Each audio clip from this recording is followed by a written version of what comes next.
Headlines आपने जानी। Bulletin का बाकायदा आगाज करेंगे इस अहम खबर से। साबिक वज़ीर आज़म मियां मोहम्मद नवाज शरीफ की ज़ेर सदारत मुशावरती इजलास जारी है। ज़राए के मुताबिक इजलास में नवाज शरीफ ने वज़ीर दाखिला की कारकर्दगी पर अदम इत्मीनान का इजहार किया है और कहा कि धरने को दुरुस्त अंदाज में हैंडल नहीं किया गया। इस्लामाबाद के पंजाब हाउस में साबिक वज़ीर आज़म मियां मोहम्मद नवाज शरीफ की ज़ेर सदारत एक अहम मुशावरती इजलास जारी है, जिसमें मुस्लिम लीग नून से ताल्लुक़ रखने वाले सीनियर रहनुमा भी शरीक हैं। इजलास में धरने के हवाले से रिपोर्ट भी पेश की गई, जिस पर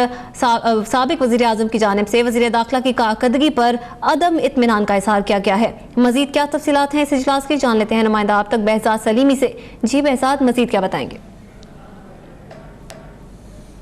जी, साबिक वज़ीर आज़म मियां मोहम्मद नवाज शरीफ इस वक्त पंजाब हाउस में मुस्लिम लीग नून के अहम मशावरती इजलास की सदारत कर रहे हैं। इस इजलास में वफाकी काबीना के अराकीन और मुस्लिम लीग नून के सीनियर रहनुमा शरीक हैं और आज के इजलास में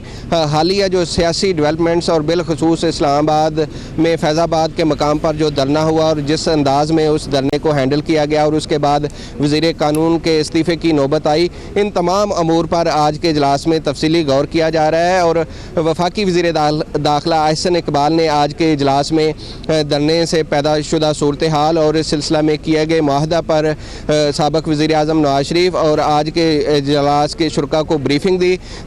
ज़राए का ये कहना है कि आज के इजलास में नवाज शरीफ ने वज़ीर दाखिला अहसन इकबाल की कारकर्दगी पर अदम इत्मीनान का इज़हार किया और कहा कि धरने को दुरुस्त अंदाज में हैंडल नहीं किया गया। उनकी जानिब से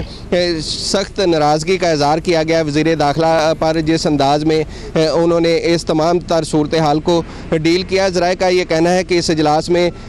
वज़ीर कानून ज़ाहिद अहमद के इस्तीफ़े से पैदाशुदा जो सूरत हाल है और बाज़ जमातों के बाज़ रहनुमाओं के जो इस हवाले से तहफ़्फ़ुज़ात हैं उस पर भी गौर किया गया। और रहनुमाओं का कहना था कि 22 रोज़ के बाद वज़ीर कानून के इस्तीफ़े से मुस्लिम लीग नून और हुकूमत की सुबकी हुई है और इस मामले पर अगर कोई फ़ैसला करना था तो मुस्लिम लीग नून को पहले ही फ़ैसला कर लेना चाहिए था। इसके साथ साथ आज के इजलास में इंतखाबी इस्लाहात के हवाले से जो हल्का बंदियों से मुतल्लिक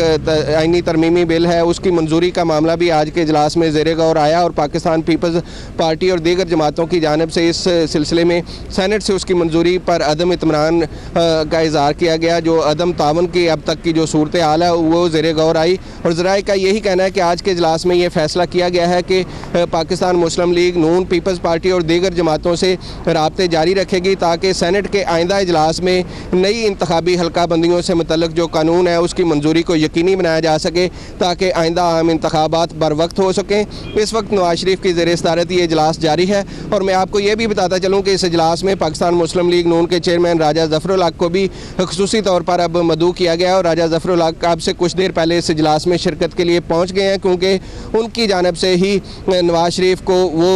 इस कानूनी बिल में जो हुक्म रहा था उस पर जो कमेटी कायम की गई थी उसकी रिपोर्ट अब राजा ज़फ़रुल हक ने ही वज़ीर आज़म को पेश करनी है और इसी सिलसिला में आज नवाज शरीफ की जानिब से उनको बुलाया गया है और अब राजा ज़फ़रुल हक के हवाले से आज के इजलास को आगाह करेंगे कि कब तक वो अपनी रिपोर्ट जो है वो बाकायदा तौर पर पेश कर देंगे, क्योंकि धरने के मुआहदा के तहत भी उनको जल्द अज जल्द ये अपनी रिपोर्ट पेश करना है। बहुत शुक्रिया बहजाद सलीमी, आप इस हवाले से आगाह कर रहे थे।